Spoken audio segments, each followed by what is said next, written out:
por partes y al final. Sí.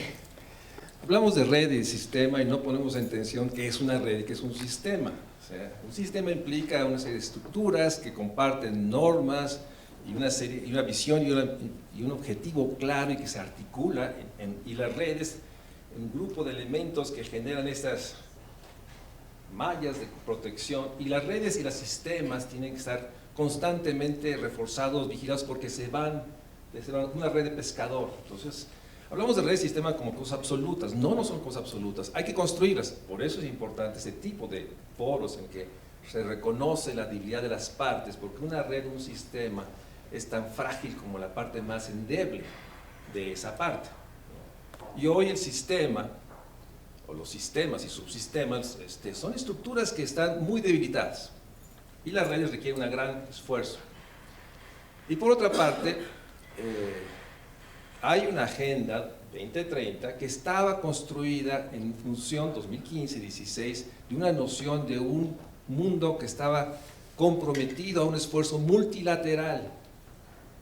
A partir del fenómeno Trump, que bien dicen es el síntoma, no la causa, hay una enorme desestructuración del sistema de Naciones Unidas que hoy enfrenta frente a los Estados Unidos y muchas partes un enorme debilitamiento del compromiso político, y lo vemos en el G7, lo vemos eso. Entonces no podemos como que asumir que ahí está. Bueno, sí está, y el Plan Nacional de Desarrollo de este país no incorpora claramente la agenda, y hay algunos ejemplos de planes estatales.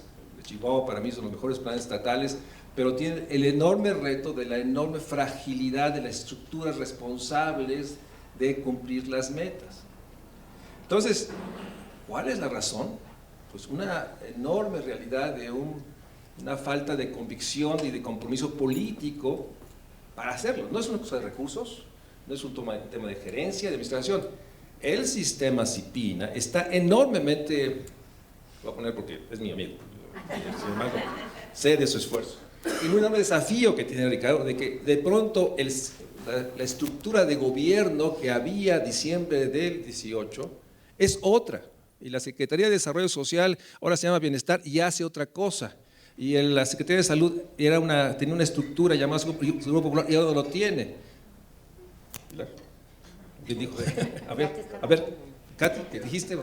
Bueno, en ese sentido, Ricardo Bucio tiene que articular un sistema en base a una nueva redefinición de una estructura gubernamental que cambió y que además generó esta, no voy a decir porque es criminal, situación de la austeridad que le ha quitado a las estructuras de infancia, ¿sí?, recursos para cumplir su cometido. Entonces, bueno, hay que rehacer el sistema en función de nuevos objetivos, nuevas funciones, nuevos nombres, etcétera, y en eso está Ricardo, heroicamente, estoicamente, heroicamente, y nosotros le decimos, sigue. Bueno, es nuestra voz ahí adentro, porque él es de sociedad civil, pero lo tenemos ahí sosteniendo. Pero en ese sentido, o sea, ¿cuál es el 2030? Sí es un gran horizonte, pero está enormemente relacionado el contexto macro, la globalización, la nueva globalización a la americana, en la cual se rompe toda estructura multilateral. El ejemplo es el comercio internacional, pero implica todo. Y por otra parte, internamente no se ha internalizado. Si uno revisa los planes estatales, los planes municipales, no está esta agenda. Y si está, la agenda es más enunciativa. Y tenemos otro tema del sistema, que le pongo siempre yo en tensión, porque hay un gran marco normativo. La ley del Sistema de Protección Integral Niños y Adolescentes. Hay normas, la norma oficial 32, la más importante, que debe obligar al Estado a vigilar todos los lugares donde hay niños, niñas en custodia de privados o estados. No se cumplen las normas. Y para eso, ABC. Y por otra parte, hay un enorme desfondo de los recursos que se daban a fortalecer las estructuras civiles. Entonces, ese es un tema de convicción y compromiso político. Y ahí hay una enorme discusión, debate, por eso yo empecé, hay que volver a poner la agenda de la Convención 1989 en el centro. Regresemos una vez más, 30 años después, a lo básico. Porque si no, la agenda da por sentado muchas cosas. Entonces yo insisto, es la Convención, ¿sí?, la que debemos de poner nuevamente como la punta de lanza para garantizar y fortalecer redes como estas. Bueno, yo creo que las preguntas que nos hace Marisol nos obligan a intentar, tiene que ser de manera muy sintética desde luego, como tener un marco de referencia de dónde estamos ubicados, de lo que está pasando desde el punto de vista global, de lo que está pasando desde el punto de vista civilizatorio. Yo creo que por un lado hay una crisis civilizatoria, claramente, o sea, crisis económicas, sociales, de violencia, ambientales, etcétera, recurrentes. O sea, el modelo sustentado en una forma de relación patriarcal, en una forma de relación humana basada en la competencia, basada en la apropiación de los recursos naturales sin ninguna conciencia ambiental, en la destrucción de esos recursos, en la diferenciación social, etcétera. Ese modelo me parece que está agotado y lo que nos está revelando es justamente estas expresiones inagotables de violencia, de destrucción, etcétera.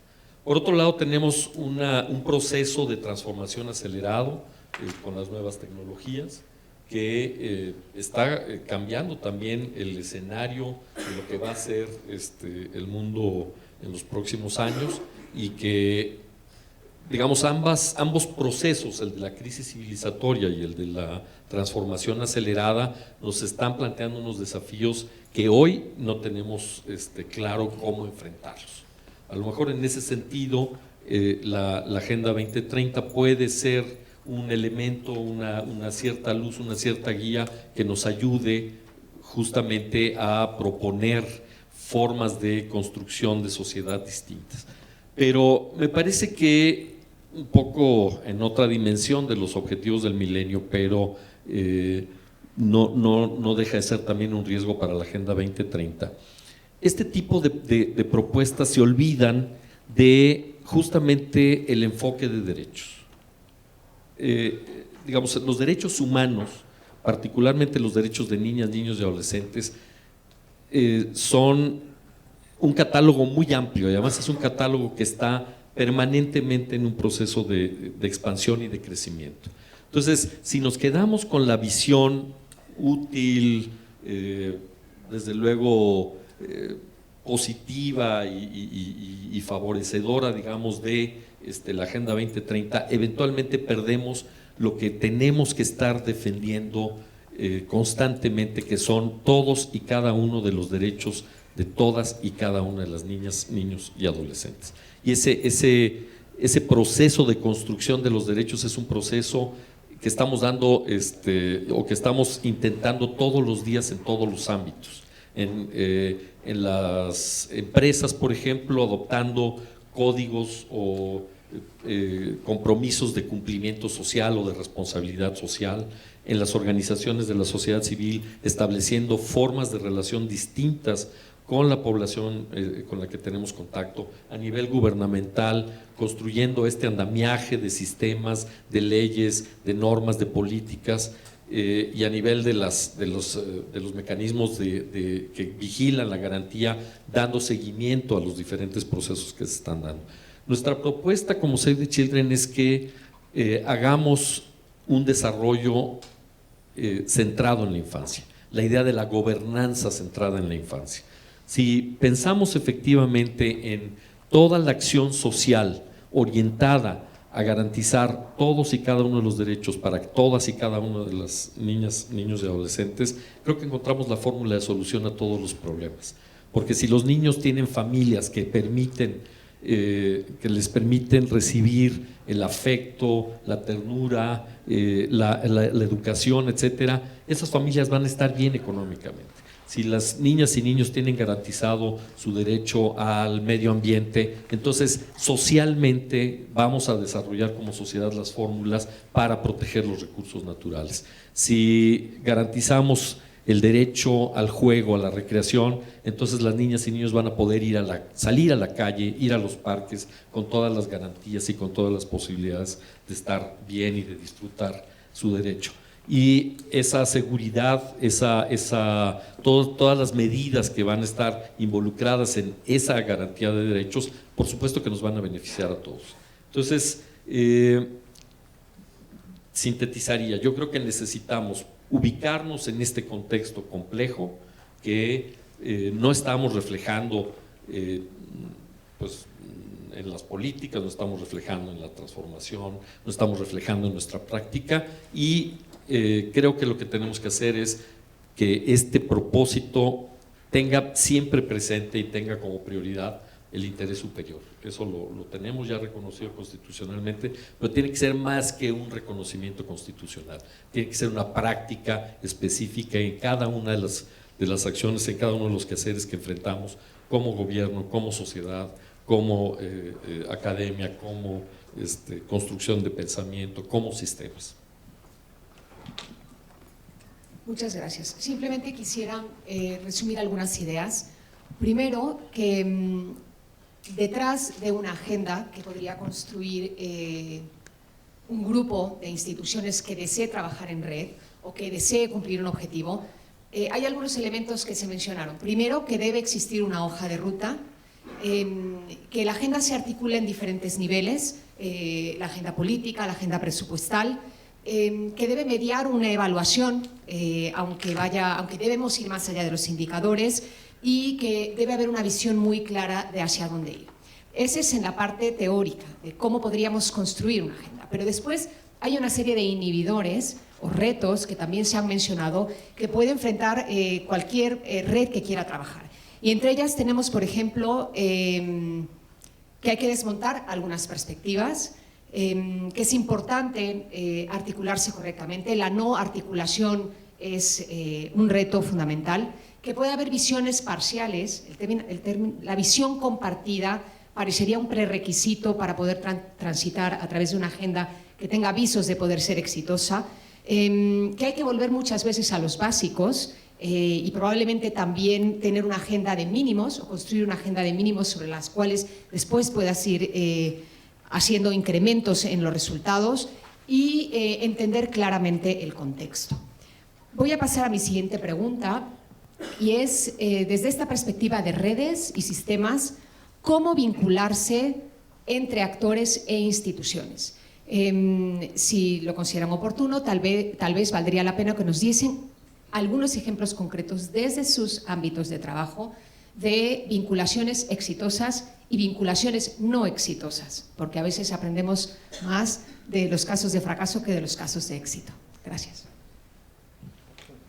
Voy a empezar dando cuenta de la relación compleja también de las organizaciones de la sociedad civil con la ley general, ¿no? Las organizaciones son de alguna forma promotoras de esta ley desde el impulso que se dio a la convención, de muchas formas, a la primera ley que hubo en el año 2000, que no tuvo impacto, y después hasta que se logró la ley general y para que se dieran las 32 leyes estatales de derechos de niñez y adolescencia.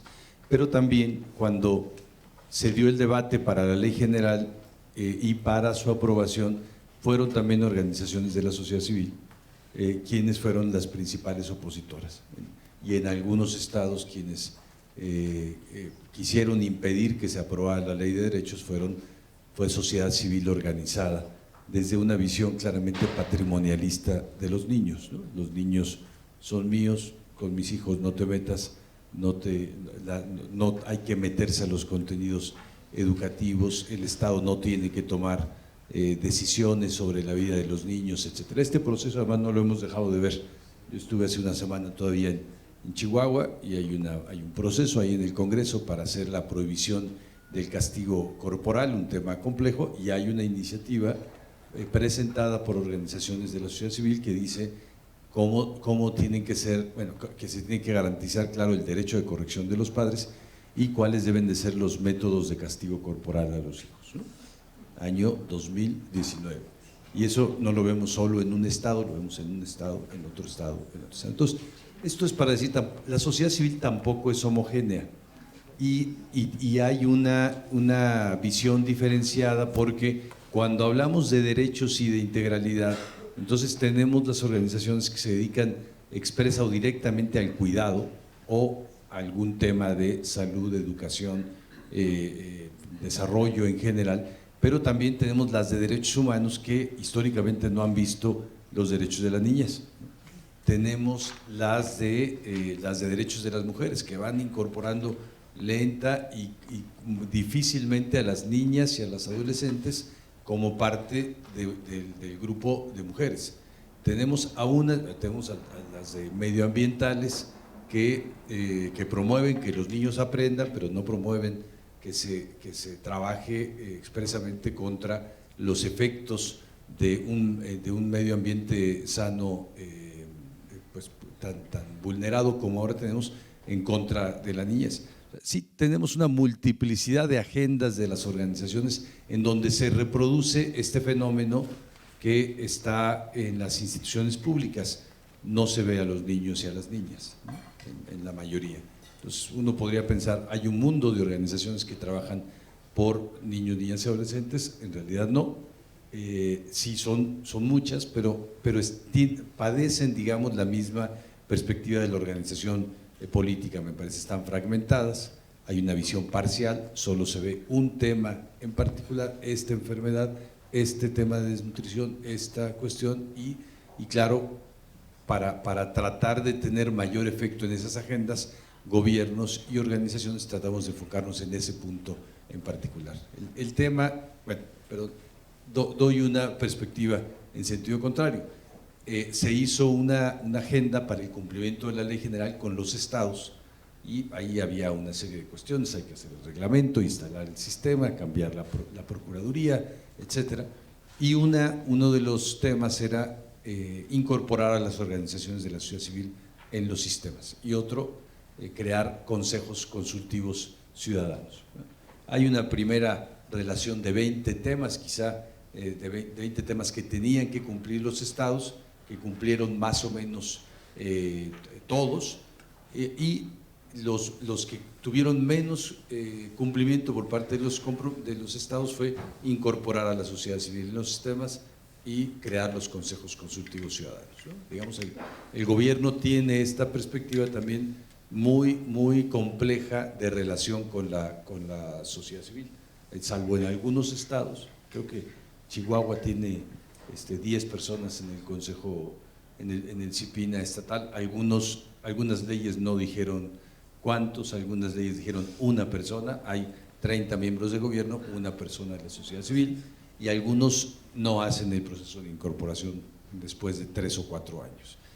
Hay una relación de alguna forma esquizofrénica entre los gobiernos y las organizaciones, no referido solamente al tema de niñez, pero aquí se refleja claramente en donde ya hay una estructura para que puedan participar desde el municipio hasta la federación organizaciones civiles. Digamos que al menos las leyes dan ahora espacios como para que hubiera 6,000 organizaciones civiles participando con pleno derecho, con voz y voto, desde el nivel municipal hasta el nivel federal, en los temas de niñez. Entonces hay una estructura, pero hay tendencias, digamos, históricas que están ahí instaladas y que dificultan eso.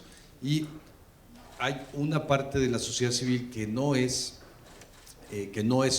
sociedad civil organizada, que tiene una relación muy grande con los derechos de niñez y adolescencia, y que no aparece en el planteamiento, aparece en la ley apenas mencionada, pero que tiene mucho que ver con lo que hacemos desde los gobiernos y desde las organizaciones, y es el papel de la iniciativa privada.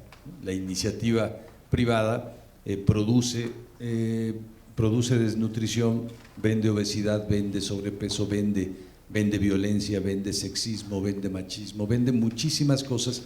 Tiene una gran ganancia en este país. También la iniciativa privada ilegal, o todos los negocios criminales, han hecho de la niñez y de los adolescentes consumidores con situaciones o con productos, con bienes que afectan los derechos de niños y niñas. Estamos, por un lado, los programas gubernamentales tratando de tapar hoyos, por ejemplo, para la obesidad, y también el trabajo de las organizaciones tratando de mejorar niveles de nutrición, y tenemos un despliegue de iniciativa privada que está produciendo sobrepeso y obesidad sin límite, ¿no? Y ¿qué pasa con esta ley de derechos? Por eso digo que se enfrenta a una disfuncionalidad sistémica del Estado mexicano. El Estado mexicano hace como esta muchísimas leyes, los organismos públicos de derechos humanos, muchísimos que se dedican a defender derechos, pero no regula adecuadamente la acción del Estado, ¿no? Cuando, digamos, hubo todo este proceso de privatización de los servicios, también se privatizó la regulación de los privados. Y funciona ahora un mecanismo con tres actores no coordinados, no articulados. Termino diciendo, sin la articulación, las redes y el trabajo sistémico es un mecanismo indispensable, es una condición sine qua non para garantizar los derechos de niños, niñas y adolescentes. No hay manera de que puedan ser garantizados de manera uniinstitucional, digamos, de manera individual. No hay ni siquiera la posibilidad de que una instancia grande como la Secretaría de Educación o el sistema educativo garantice por sí mismo solo el derecho a la educación, porque un niño estudia o no estudia, va a la escuela o no, por muchas otras razones. Desde otra perspectiva, podríamos decir aquí que Conagua y los sistemas de agua son los responsables de la deserción escolar y también son los responsables de la desnutrición crónica, o podríamos decir que las secretarías de infraestructura son los responsables de la deserción, o que la Secretaría de Seguridad Pública por las situaciones de violencia es la responsable del abandono escolar. Podríamos decir muchísimas, desde distintas perspectivas. El tema es que podamos lograr esta visión sistémica y que logremos este reto, que no solo debe ser estratégico, sí requiere compromiso y requiere una definición muy clara de cada organización y de cada instancia gubernamental. Si no trabajamos en conjunto, no hay manera de garantizar los derechos. A ver, digamos, el ejemplo de los fallidos de las articulaciones es la no articulación. Básicamente, para nosotros, cuando no logramos articular, ahí mismo está la falla. ¿Qué quiero decir con eso? A ver, es bien sencillo. Cuando uno se pone a pensar, ¿cómo puedes durar 50 años casados con una misma persona? Lo que tienes que entender es que ahí hubo el logro de renovar las cosas que te hacen seguir diciendo quiero estar con el otro. Y si al principio fue los hijos, después tener la capacidad para tener el otro objetivo en el centro que diga, pues es por esto que estoy aquí. Y eso pasa siempre en cuanto tenemos vínculos y queremos crear alianzas con más de uno. Muchas veces hasta uno mismo tiene que crear con nuestras propias bipolaridades y diferentes personalidades acuerdos, ¿no? A ver, foco, ¿no? Entonces, a ver, ese es lo mismo, regresa, ¿no? Eso es lo principal. Para nosotros el poder articular y vincular es cómo llegas por lo menos y luego cómo renuevas, porque la bronca es la sostenibilidad. No es que primero nos pongamos de acuerdo aquí nos pusimos de acuerdo. Leímos el programa, dijimos nos gustó, todos aquí por alguna razón, si estamos aquí juntos, por algo, decidimos. ¿Cómo logramos estar aquí juntos mañana? No podemos sostener este evento para toda la vida, ¿verdad? Entonces lo que tenemos que crear, y eso es igual en las articulaciones y las alianzas, es cómo creas y cómo lo haces sostenibles a partir de cómo renuevas no todas las cosas, sino el objetivo o los mínimos que te hacen estar ahí, apostando, caminando. Y además, esos no son permanentes, esos van cambiando, ya sea por éxito o fracaso, lo logramos, no lo logramos, o más bien nos planteamos otra cosa porque cambió el contexto, etcétera, etcétera. Y eso es los pretextos, digo yo siempre, el pretexto, lo que tenemos que buscar es el pretexto para estar juntos, ¿no?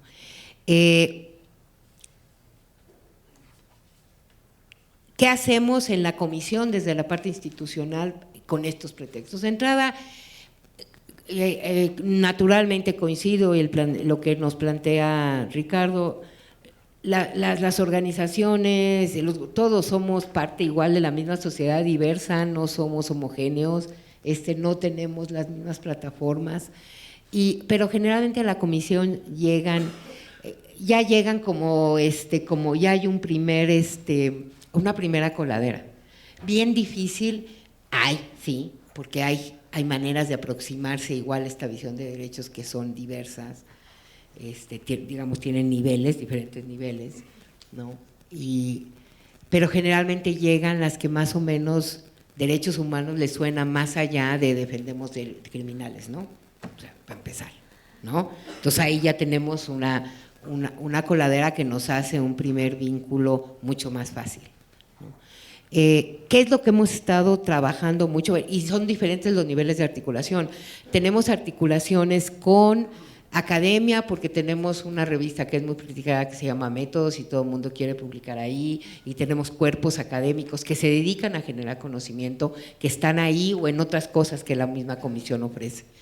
Tenemos articulaciones con organizaciones de la sociedad civil que tienen agenda y que trabajan sobre su agenda y que solicitan desde los espacios que la comisión tiene y construyó para las organizaciones, ¿no? O alianzas para incidencia en política pública o para capacitaciones y una serie de cosas. Ese es otro nivel. Tenemos y cada vez vamos a ir fortaleciendo más lo que llamamos las alianzas con organizaciones y con, digamos, todo lo que representa el territorio y la gente frente a frente. A partir de este año vamos a empezar, ya empezamos con nuestras delegaciones en las alcaldías, vamos a queriendo estar más cerca, y ahí de todos modos tenemos vínculos con organizaciones territoriales, básicamente el agua, las agendas así muy de base. Si ustedes me preguntan en la agenda de infancia quiénes son esas, pues los que trabajan, por ejemplo, personas en situaciones de calle son de todo terreno, ¿no?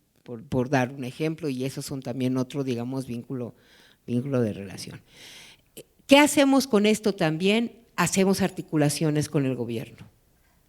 O sea, tenemos mesas y promovemos la articulación para resolución de problemas, ¿no? Les voy a dar un ejemplo por darles el último que tenemos ahorita: migración. ¿Ustedes piensan que en esta ciudad, después de abril, cuando ya se instaló la nueva política federal, ya no están en la Ciudad de México? Muy equivocados. La Ciudad de México, de todos modos, recibíamos alrededor de 20 migrantes por semana cada uno de los albergues, ¿no? Y ahorita estamos recibiendo más o menos 150 semanales. ¿Por qué? Porque hay quienes regresan, hay quienes vienen del sur, y bueno, las organizaciones están completamente rebasadas en capacidad, recursos, etcétera. Entonces, lo que nosotros hicimos fue hacer, y tenemos sostenida, una mesa de mediación, donde pues está gobierno, están las organizaciones, en donde todo lo que ustedes vieron, que son los mínimos que nuestra constitución local obliga, porque nosotros estamos obligados para los que habitan y transitan en esta ciudad, ¿no? Se pueda proporcionar, ¿no? Es decir, que vaya el servicio de salud una vez a la semana, que apoye a las organizaciones con cuestiones de alimentación, que se cumplan, digamos, lo que está planteado. Y entonces nosotros lo que hacemos en la comisión es, en esta articulación, articular con base a estas mesas interinstitucionales, en donde básicamente estamos articulando lo que se tiene que hacer en este caso. También hay una mesa específica sobre niñas, niños migrantes, ya con la Procuraduría por fin de la Ciudad de México, de niñas, niños y adolescentes. Y en esas cosas vamos caminando. Ampliamos esta parte. Estamos abriendo, y ese es yo creo que uno de los mayores retos. No se puede hablar de la agenda de derechos de niñas, niños y adolescentes sin ellos. Y nos cuesta mucho trabajo. Nos cuesta mucho trabajo, pero lo tenemos que hacer.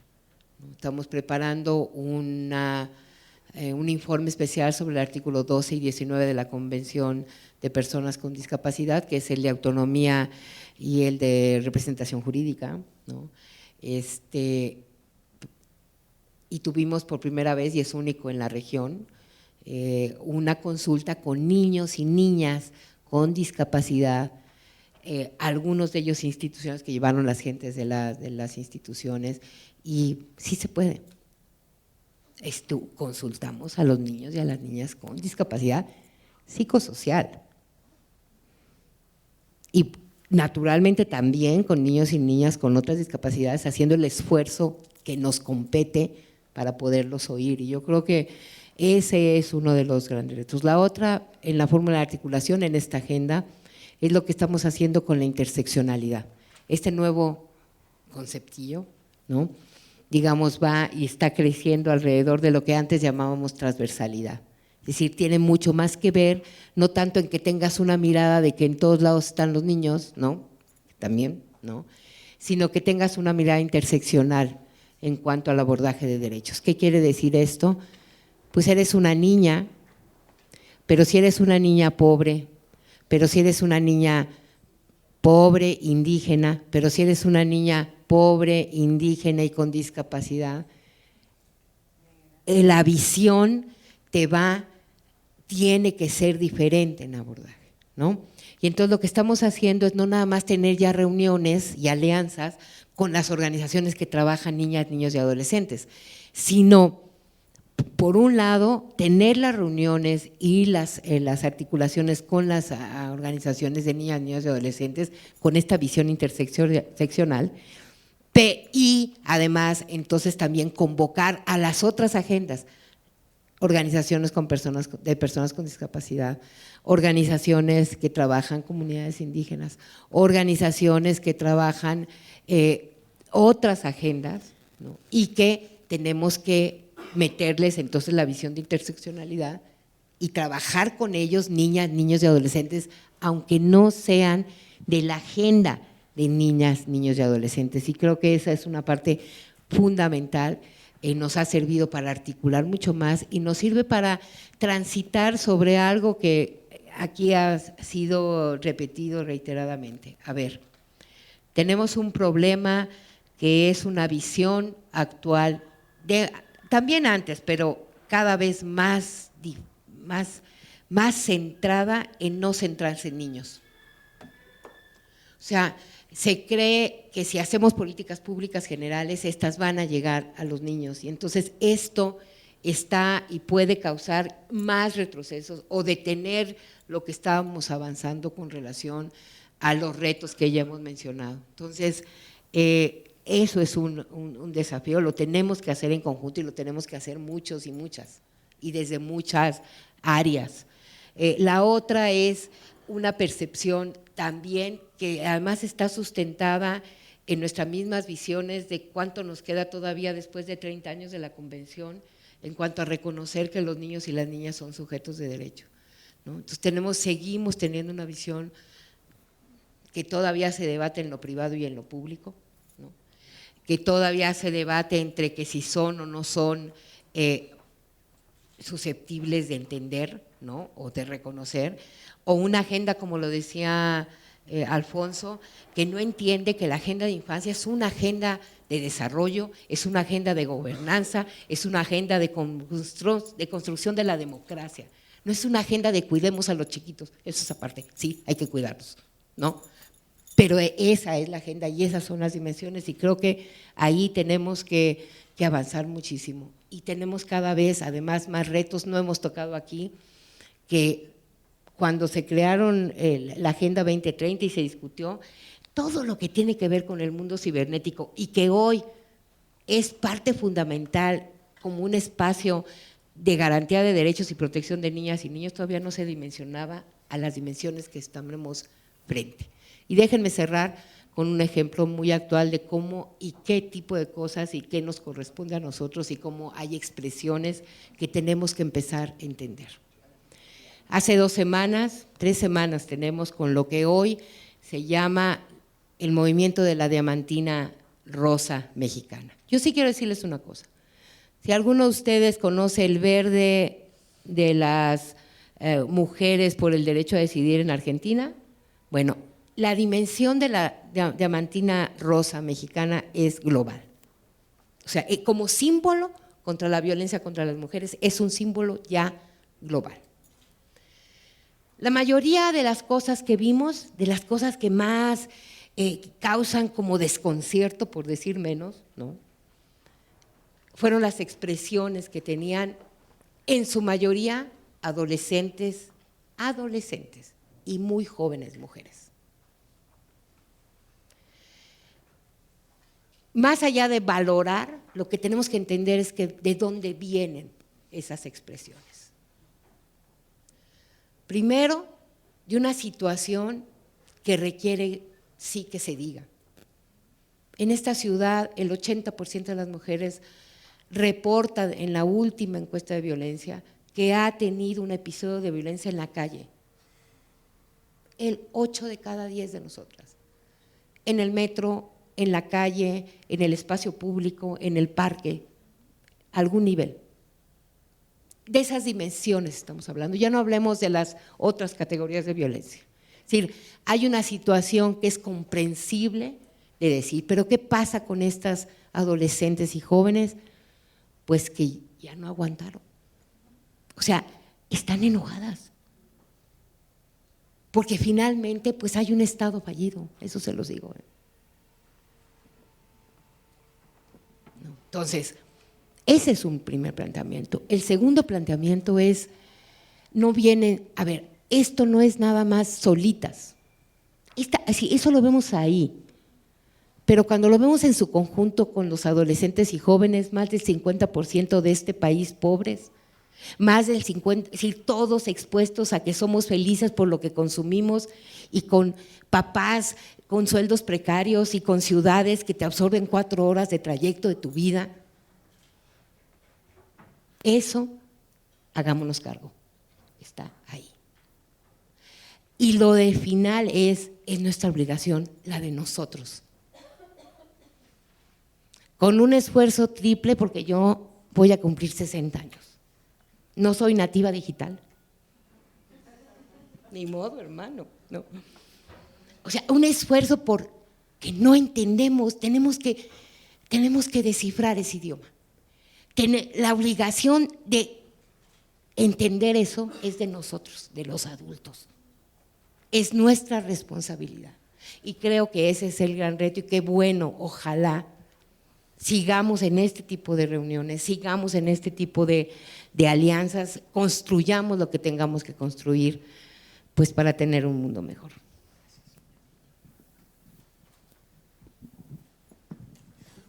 Los que estamos al final de la mesa, Alfonso y yo, ya no sabemos si responder la pregunta o decirle a Ricardo, pero bueno, va creciendo, pero bueno, es parte. No, ya sé la pregunta, pero a ver, nuevamente, dijo el panadero por partes o el alfarero, vamos poco a poco. A ver, en 2004, y es importante porque hay una pregunta atrás de la pregunta de Pilar, Marisol.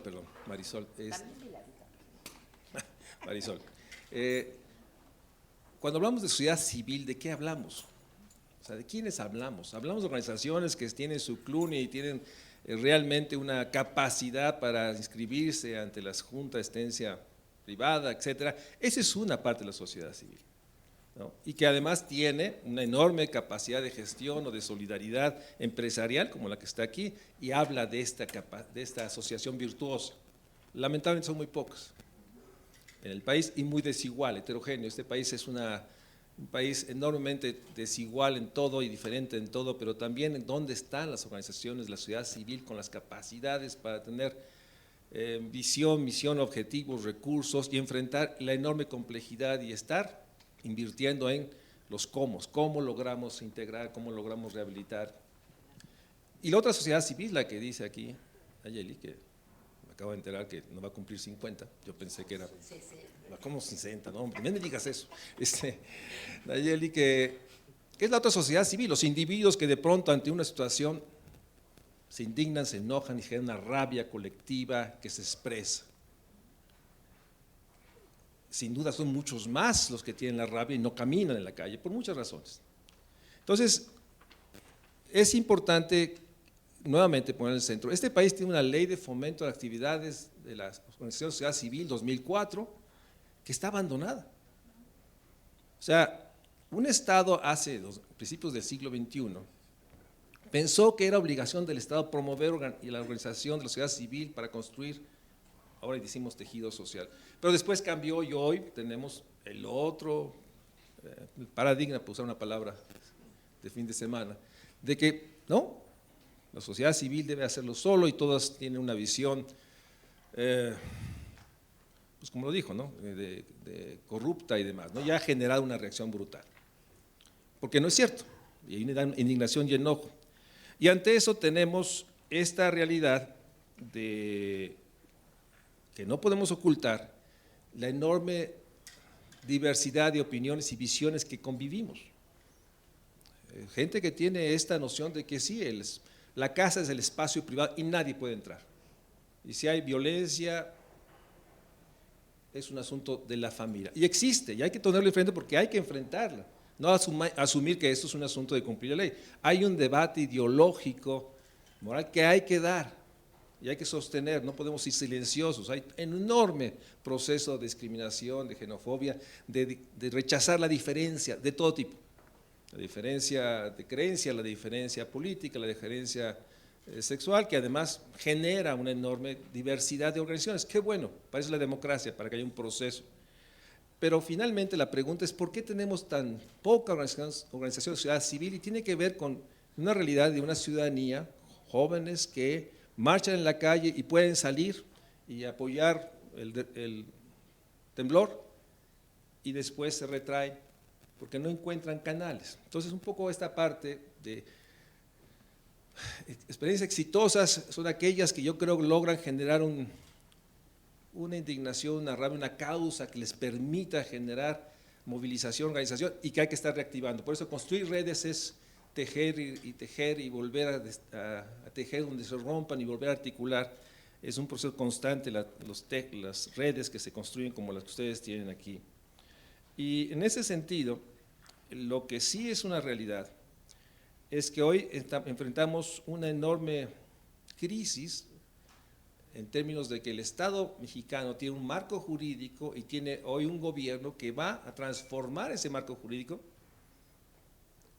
en esta noción de la construcción de un nuevo régimen, y lo que estamos es en la lucha de sostener asuntos que no son discutibles. El artículo primero en términos de derechos humanos, garantizar, respetar, promover, proteger, no está discusión, no es de consultas, no es de foros, y tenemos un debate soterrado en las academias, en algunas organizaciones autónomas, contra una visión que sentimos que se está imponiendo.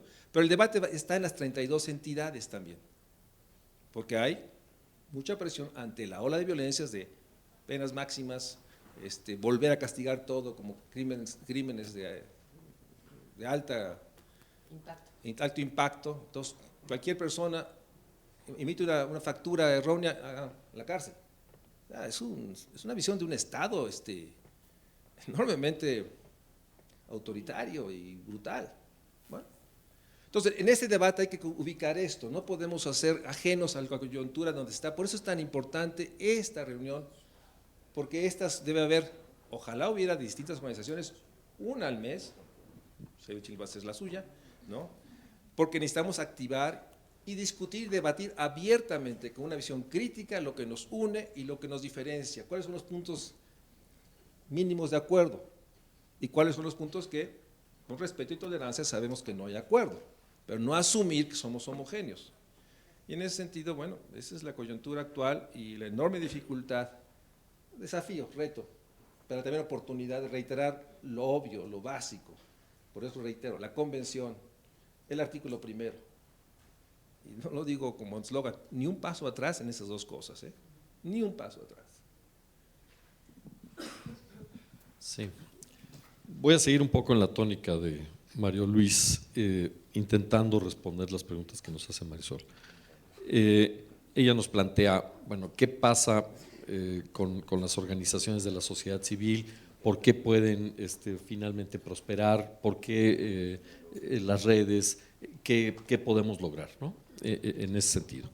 Y yo quiero un poco difiriendo de la perspectiva de Mario Luis, ubicar, digamos, las dificultades que tienen las organizaciones de la sociedad civil en términos del proceso de construcción de la democracia en México. En México, las organizaciones de la sociedad civil no tienen posibilidades, no tienen los estímulos, no tienen los espacios para florecer y para prosperar, porque el Estado mexicano, la clase política mexicana, ha decidido que solamente podemos transitar hacia la democracia representativa, no hacia la democracia participativa. Y entonces se mantiene esta visión patrimonialista del Estado, del gobierno, como propiedad de la clase política y no justamente como el espacio de deliberación, de participación, de construcción desde la sociedad civil junto con el gobierno. Y entonces los recursos que tendrían que estarse canalizando para que efectivamente pudiera haber participación de sociedad civil se concentran en la clase política, en los partidos políticos. O sea, no quiero hacer referencias a un caso particular, pero si uno ve cómo se han comportado las prerrogativas que se les han dado a los partidos políticos a lo largo de todas estas décadas en donde se decidió que el Estado mexicano tenía que tener una democracia representativa, el volumen de recursos ha sido bestial, ha sido absolutamente desproporcionado. Esos recursos no han llegado a la infancia, no han llegado justamente para construir la cultura de transformación que tiene que haber a nivel de la sociedad civil para que existan organizaciones de la sociedad civil. Hoy no tenemos una cultura asociativa, hoy no tenemos una cultura de colaboración entre las organizaciones competimos entre nosotros, o sea, y competimos de una manera descarnada y brutal. O sea, cada empresa que apoya algún proceso de responsabilidad social, alguna organización de la sociedad civil, está siendo bombardeada y visitada por todas las demás organizaciones que también quieren tener a esa empresa asociada, ¿no? Y entonces eso está marcando una diferencia brutal entre las propias organizaciones de la sociedad civil, porque habemos algunas que tenemos, pues, por 100 años de existencia y porque somos organizaciones globales, la fortuna de tener una marca mercadotécnica exitosa y entonces podemos acercarnos a las empresas en otros términos de relación que organizaciones pequeñas, ¿no? Tenemos que estar coordinándonos con las organizaciones pequeñas porque finalmente todos somos parte de esta sociedad. Nuestra experiencia, digamos, como Save the Children en las redes está justamente en ese sentido de construir redes,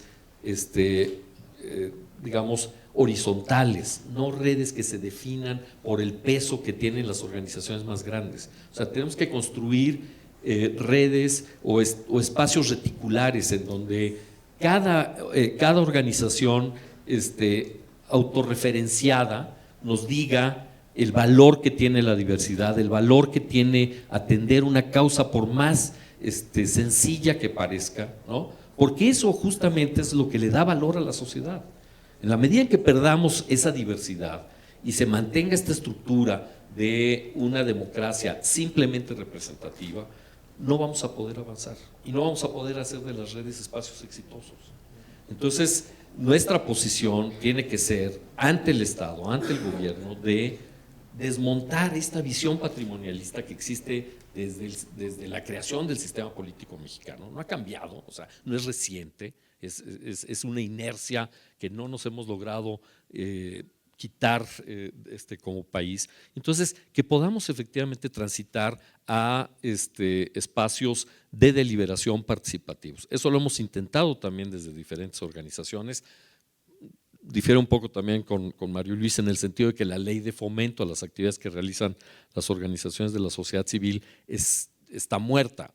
Seguimos peleando muchas organizaciones porque tenga sus espacios, seguimos peleando en espacios en la Secretaría de Gobernación y en otros espacios porque existan justamente instancias de deliberación, gobierno, sociedad, y para que las políticas públicas puedan construirse con esta visión de la diversidad, con esta visión de la riqueza que representamos la sociedad civil, las organizaciones de la sociedad civil. Entonces, estamos en esa pelea. Yo creo que tu pregunta es absolutamente clave. ¿Cómo hacer para que efectivamente las redes funcionen? bueno, creo que tenemos que dar esta pelea por la transformación cultural, por la transformación política, por salir, digamos, de estos esquemas autoritarios, verticales, de gobierno y de relación gobierno-sociedad que excluyen a la sociedad y que no le permiten más que mantener niveles de sobrevivencia y de impacto social relativos. O sea, no se van a solucionar los problemas del país sin la participación de la sociedad. Bueno, algunos elementos importantes del trabajo en redes. Primero, que todos los actores estén representados, y hablábamos de la iniciativa privada, pero podríamos hablar también de los medios de comunicación y el rol que juegan dentro de como un subgrupo de la iniciativa privada. Después, de que es importante tener una agenda de mínimos. Tenemos que ponernos de acuerdo en lo mínimo.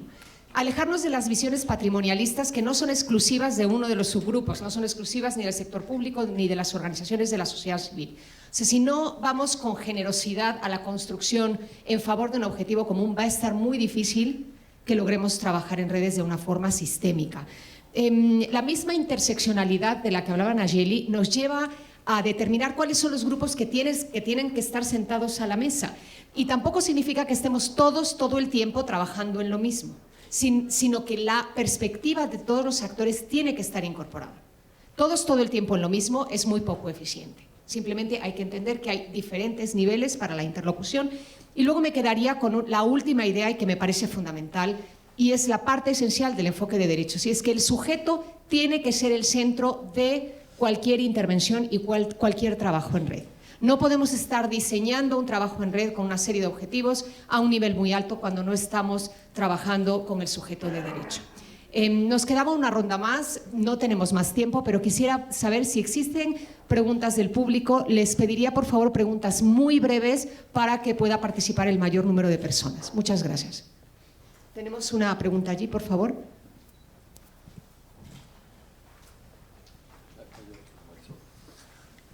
Gracias.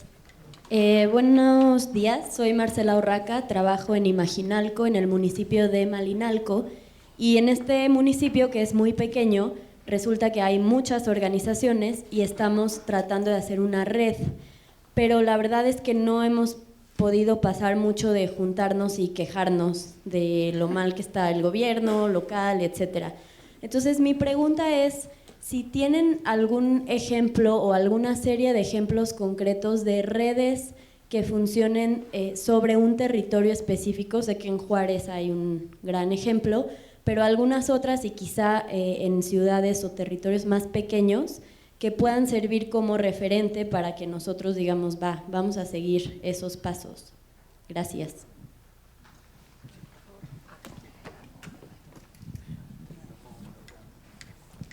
No es tanto una red local, pero sí es una red que en ese sentido puede apoyarlos. Yo creo que hay que partir de la idea de que el proceso mismo de estar juntos tiene valor. O sea, siempre estamos pensando que las redes tienen que llegar a algo. Aunque no se llegue necesariamente a algo, el proceso de estar juntos y de intercambiar y de discutir y de aprender juntos ya le da, ya enriquece, digamos, a las organizaciones participantes en la red. En el Frente por los Derechos de las Niñas, Niños y Adolescentes nos planteamos desarrollar dos tipos de procesos. Uno que es el seminario, en donde cada una de las organizaciones plantea o lleva a la red sus experiencias, sus conocimientos en una sesión estructurada, con el tiempo suficiente para que efectivamente se puedan compartir los saberes, y eso creo que nos ha ayudado muchísimo a desarrollar empatía entre las organizaciones. Siempre pensamos que nuestra organización sabe todo y es la que tiene resuelto todos los problemas, cuando si oímos a las demás redes, a las demás organizaciones, nos damos cuenta de saberes extraordinarios. Entonces, la idea del seminario me parece que puede ayudar justamente a poner sobre la mesa en las experiencias de red los saberes que ya existen entre las organizaciones. Y otro proceso que tenemos dentro del Frente es el observatorio. O sea, finalmente estamos refiriéndonos a una problemática específica que tiene respuestas públicas. o que generan respuestas públicas. Entonces, mantener, digamos, la visión, la observación de lo que está sucediendo entre un derecho específico y su ejercicio y la manera en que actúa la autoridad con respecto de ese ejercicio, me parece que también es un factor que aglutina, que permite, digamos, generar una agenda común entre las organizaciones que participan. En fin, hay otras experiencias en otras redes que podríamos compartir, estamos a sus órdenes para en ese sentido platicar, pero esto creo que puede ser un ejemplo de cosas que permiten la vida interna de las organizaciones.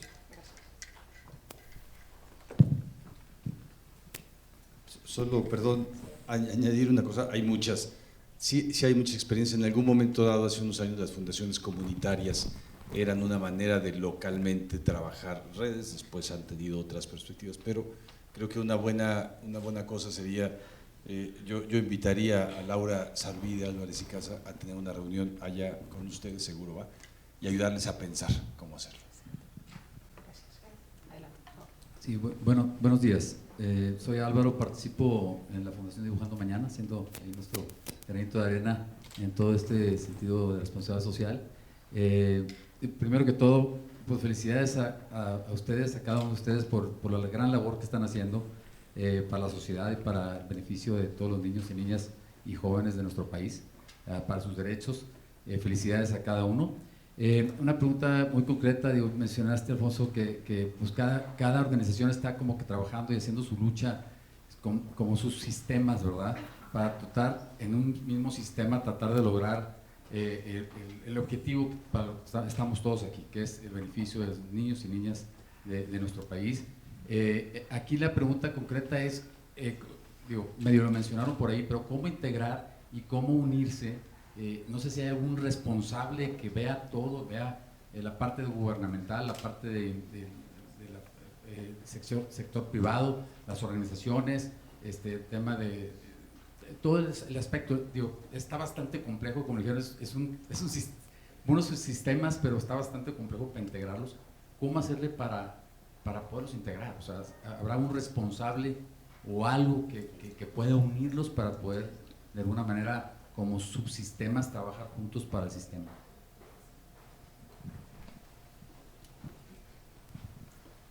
Sí, ahora justamente estamos participando muchas organizaciones en un espacio que se llama UNIDOSC, que es Unidos por las Organizaciones de la Sociedad Civil, y que justamente tiene este propósito de, digamos, encontrar la agenda que es común a todas las organizaciones desde el punto de vista de su reforzamiento, de su identidad, de su capacidad de incidir en las políticas públicas, etc.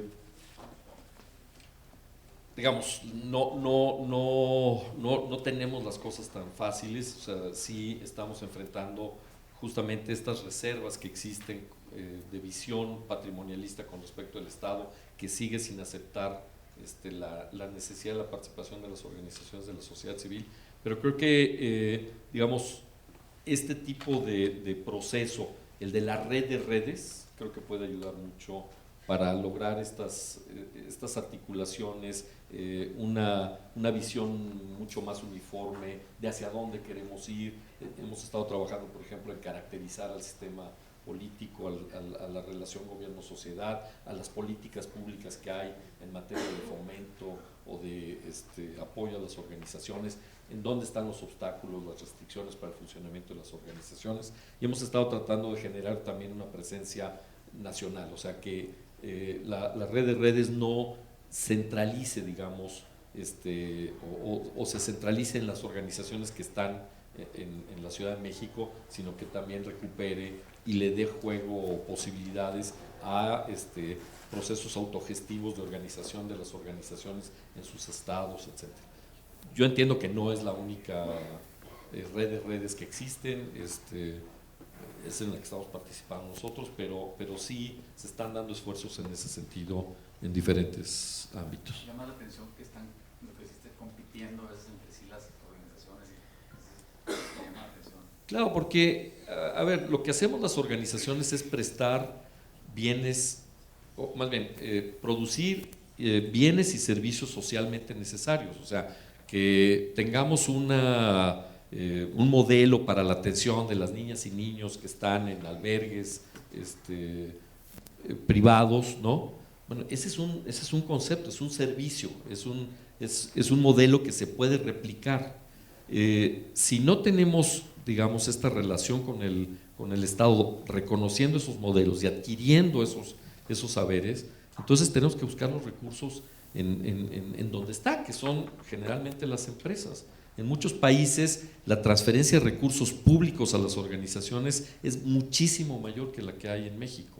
Y no está mal, o sea, la sociedad civil tiene que beneficiarse de los recursos públicos, no solo de los recursos privados, pero eso no está sucediendo en México. Entonces, los recursos que se transfieren efectivamente a sociedad civil en México son despreciables, y eso explica también el nivel de desarrollo precario que tienen muchas organizaciones en México, y desde luego la competencia que tenemos que hacer entre nosotros para llegar al mercado de los recursos, que es hoy el de la empresa, ¿no?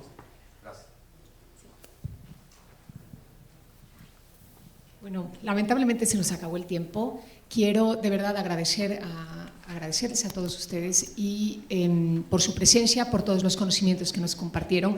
Nos quedaría tema de conversación y preguntas para varios paneles más, pero también se irán abordando a lo largo de estos 3 días de trabajo, y la conversación definitivamente queda abierta, porque se trata de construir sistemas y redes que sí cumplan un fin y el fin para el que están creadas. Muchas gracias a todos y muchísima suerte y felicidades. Gracias.